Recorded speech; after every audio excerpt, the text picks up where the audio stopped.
Okay, so all through the pandemic, I have been bombarded, as have many people, with this notion of something called Nasara Jasara. Now, I'm Mm. pretty sure you're more across this than me, Jason, because I thought that sounds ridiculous. It's never going to happen. That's sort of hopium, and what could it mean? But then I started to learn about the UCC, and when I do speeches myself or when I MC and open for other people, I always talk about the UCC, which is the Uniform Commercial Code.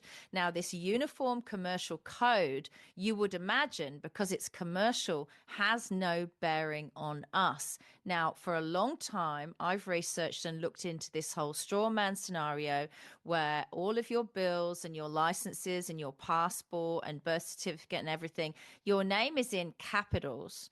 And there are political parties in Australia, independent freedom parties, who say if any of these corflutes have names in capitals, you shouldn't vote for them because that's not us. Your birth name is in English. If it was Nicola, it's a big N and then small letters.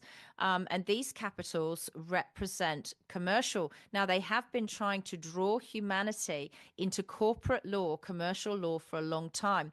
I believe ruthlessly it's behind the trans agenda and all of this identifying as other things, because once you publicly declare and legally declare, I identify as a bridge or a cat or a puppy, you're actually taking yourself out of man woman status legally. And once you do that, you're seen differently by the court. So a legal precedent has been set by a guy in Texas yesterday. Right now, all of this UCC commercial code, look it up, do your own research, has been allowed to fraudulently use us, human beings, as secured collateral for a long time, probably at least since 2014. Now, they've been able to do this lawfully because there were legal precedents for it. And yesterday, the legal precedent ended. So let me read to you what has happened. You can look it up in the press. The UCC has now defaulted to the UCC 1. I'm not over exaggerating when I say this is the biggest news human beings have ever received since the birth of Christ. I'm not exaggerating when I say that. This is the end of slavery. Right. So basically, the headline is Mankind is Free. A guy called Govinda Tidball, I think he's of Indian heritage, but he's a Texan guy. So he says that there was a birth bond issue and he was looking into it, and this is a straw man thing. So he was worried that it was a corruption lever. And as he looked into it, he realized it was. So it's the securitization of the living as a credit value on the dead. Sounds quite confusing. What does that mean? But it means that the living must pay for the dead. So cue the pandemic, right? The living are paying for the dead. So what it basically means is he has children. And once he'd learned all this information, his wife was pregnant and he was about to have a son. When the son was born, because he'd learnt all of this, in his birth plan that he gave to the hospital, part of the birth plan was that the family get to keep the cord and the placenta. This is going to sound crazy, but this is what's happened with this UCC one. Because he'd learned that the UCC, the Uniform Commercial Code, and courts in America had deemed the cord and the placenta, which at the time of birth are alive. They then ask you they say to you, would you like to cut the cord? Mm. In the moment that you say yes and you cut the cord and the placenta become a deceased twin of the living baby. This is how dark and greedy these people are, and the banks and financial institutions are behind it. What they then do is enslave the living child as a secured creditor to pay the debts of the dead twin, which was never a twin. It was a placenta and a cord. Can you believe this stuff? Let me read on. Let me read Mm. on. So he said, your fraudulent birth certificate is a corporatization of you, the living, right? And apparently, 100 years ago, there was a guy called Edward Mendel House, and this was the evil way to kill the spawn of people at the moment of birth. And then it goes into the umbilical cord and what I just explained. He said it's all about property ownership. He said if you own a piece of silver and keep it as a piece of silver, it holds its value. But if you mix it with gold, it's considered corrupted. So this is what they were trying to do with us. It's securities fraud. It's a fraudulent security. And he claimed in court, Govinda, that the biological property of his child is his in the birth plan.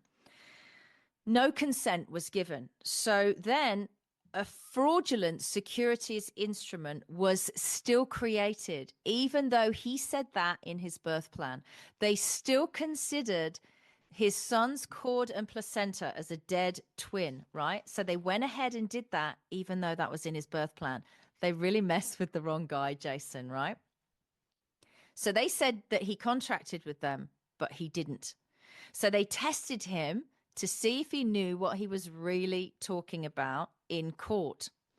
So he believes, he said in court, that we're here to live and experience this planet and serve God, not as collateralization, right? So they make us the collateralization of the living, and that he's created a legal instrument so it's no longer in their hands. He has legally removed it. So it's now known as a public fraud. It's called a perfected claim. You're all going to have to research this on your own. I can actually put a link in of him describing this much better than I, right? These are just the headlines of it. So something called a final declaration has occurred under law. It is now a fact in law, and there is no debate.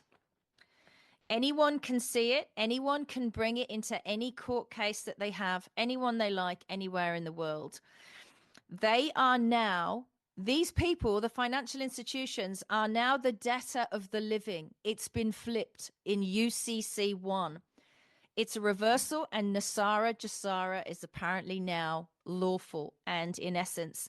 So there is a criminal and a fraudulent side to what they've done. So as per the RICO code in America, people must be paid triple times 3 what was taken from them when they were used as secure collateral. Now, people our age, Jason, in their Cestui Que Vie trust, which is this secure collateral on our lifetime of work, paying the debts of the dead, is approximately, can be up to $1 billion. So they would owe each individual in that case $3 billion. That's what this case defines. It's called a legal precedent under the US code and the UCC code. This is all factual. You're going to die when you see the clip. It's what he said. It's why Doge exists. Doge is using this instrument now. There are lots of institutions involved, financial institutions around the world. And they can no longer do this. So it's a restoration of the living man globally. Physical bodies have been unfairly incorporated by a birth certificate bond with the name in all caps. It takes time to adjust, but they are now in